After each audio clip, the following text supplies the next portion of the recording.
Hai, Assalamualaikum dan selamat sejahtera. Saya Amira Nadia binti Mansur dari kos Bachelor in Early Childhood Education dari University College of Yayasan Pahang.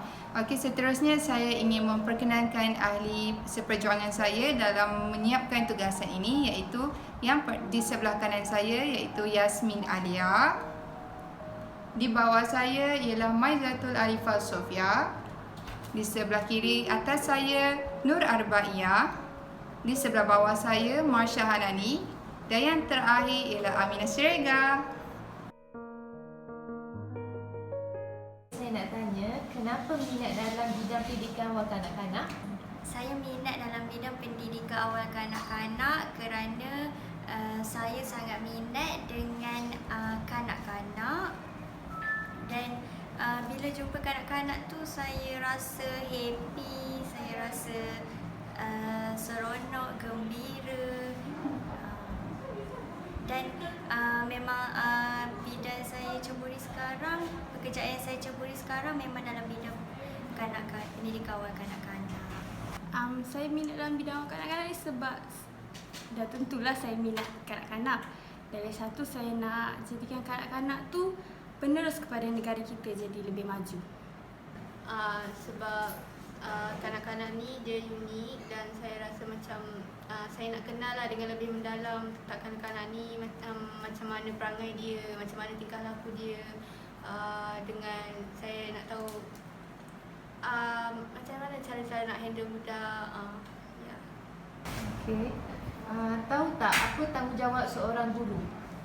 Tanggungjawab seorang guru tu dia kena jadi seorang yang penyabar, seorang yang penyayang dan yang paling penting sekali kena ikhlas apabila kita mengajar kanak-kanak.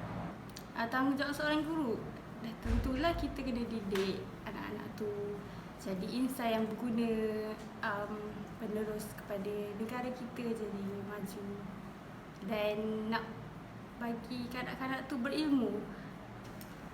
Tanggungjawab seorang guru ni, guru mendidik kanak-kanak dan lepas tu guru ni perlulah memastikan keselamatan, kesihatan, kebersihan, macam apa tu, keselesaan kanak-kanak, keceriaan diorang, keceriaan mereka, maafkan saya, sepanjang sesi pengajaran dan pembelajaran tu lah dijalankan, sama ada di dalam tadika ataupun di luar tadika. Pernah ada pengalaman bekerja? Jika ada, ceritakan, atau jika tiada, berikan sebab mengapa saya perlu memilih atau menerima awak bekerja di tadika saya.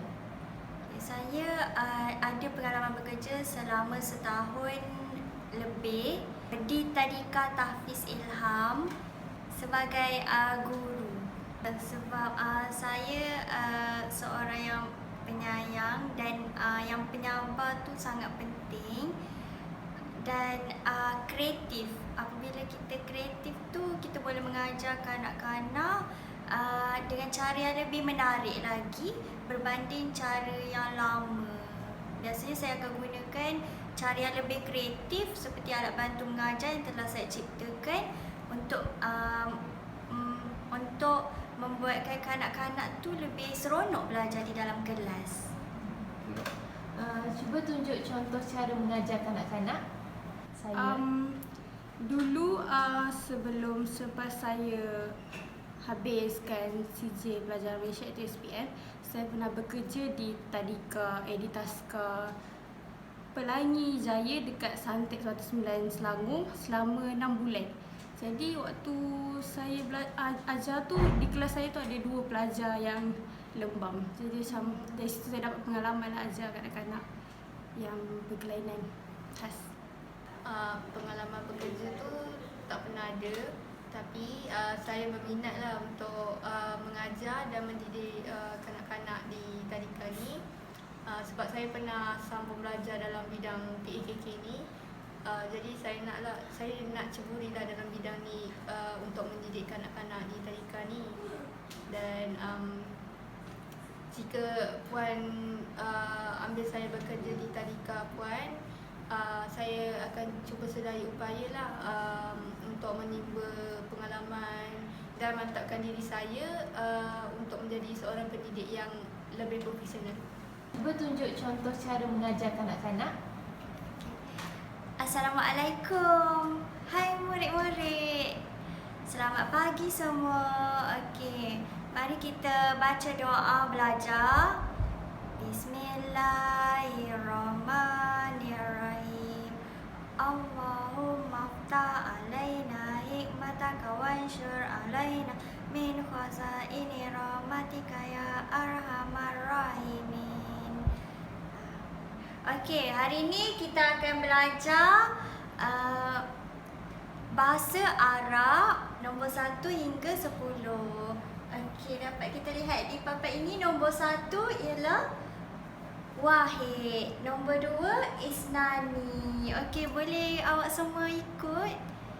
Nombor 1 wahid. Nombor 2 isnani. Nombor 3 salah satun. Terima kasih. Sama-sama. Assalamualaikum adik-adik. Adik-adik semua apa khabar? Sihat tak? Adik-adik semua dah makan? Macam tu lah.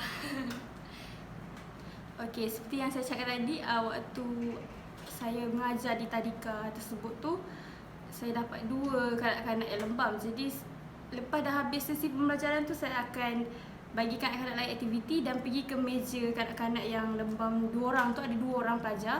Jadi saya akan ajar semula secara satu-satu dan secara sabar.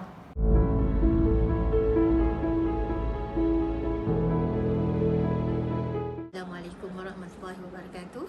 Saya Cikgu Kamaria binti Nur, mengajar subjek pengajian am di sebuah sekolah di daerah Pekan. Seorang guru yang berkaliber akan sentiasa menerapkan ciri-ciri positif dalam dirinya.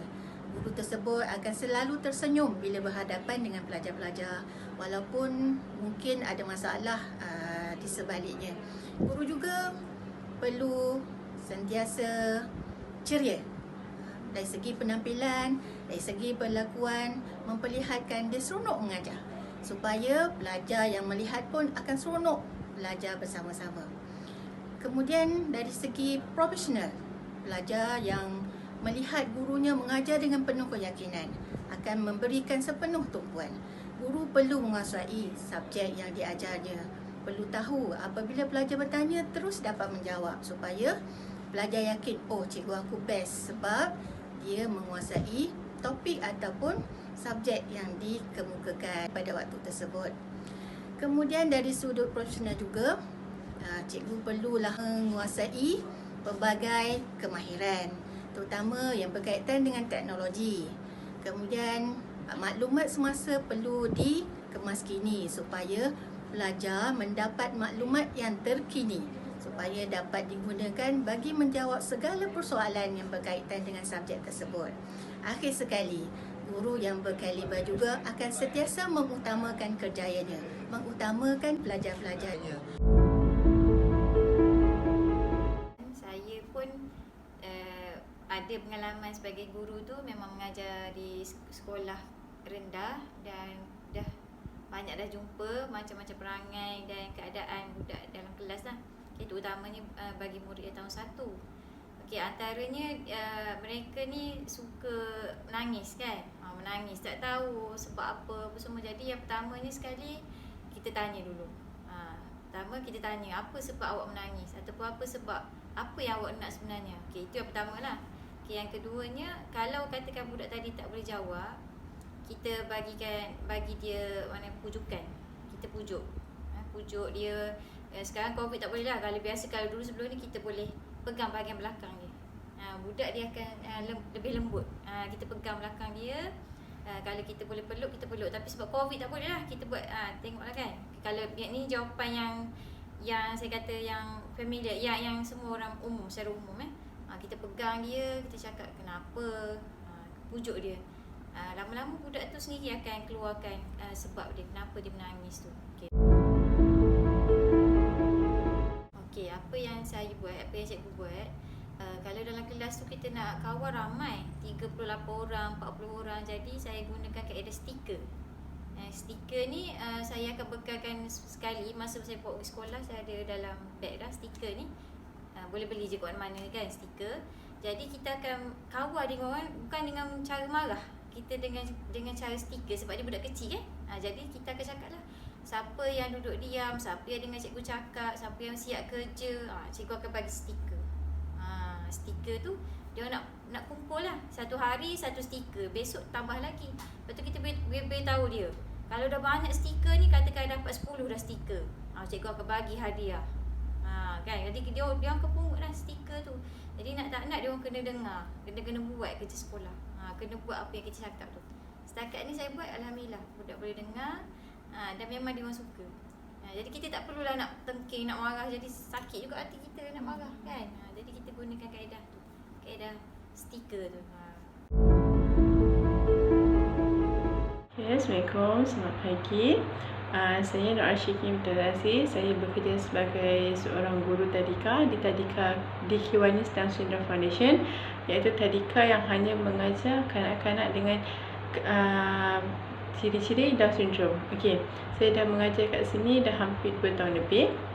Okey, sebagai seorang pengajar dan sebagai seorang pendidik dekat tadika ni yang mengendalikan kanak-kanak OKU ataupun Down Syndrome ni, bagi saya sebagai permulaan agak susah sebab kita nak tahu dia punya cara dia, kita kena tahu cara approach yang betul, cara kita nak attract dia punya attention yang betul, apa semua. And benda tu makan masa. And bila saya dah kerja sini almost 2 years, and kita dah boleh faham budak-budak macam ni, diorang memang jenis attention span diorang punya fokus sangat sekejap. Paling lama pun biasanya diorang boleh fokus adalah 5 minit ke 10 minit. Itu paling lama setiap budak boleh fokus. Itu pun majoritinya adalah budak yang high functional dan low functional.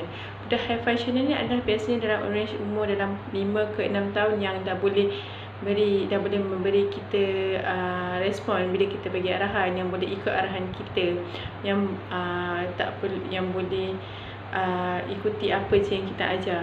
Okey, selain tu budak-budak ni diorang sangat sukakan muzik, diorang sangat sukakan gerakan, dancing or aktiviti yang aktiviti motor kasar lah, ataupun bus motor seperti kita berlari ke, kita berjalan, banyak bukit, so on.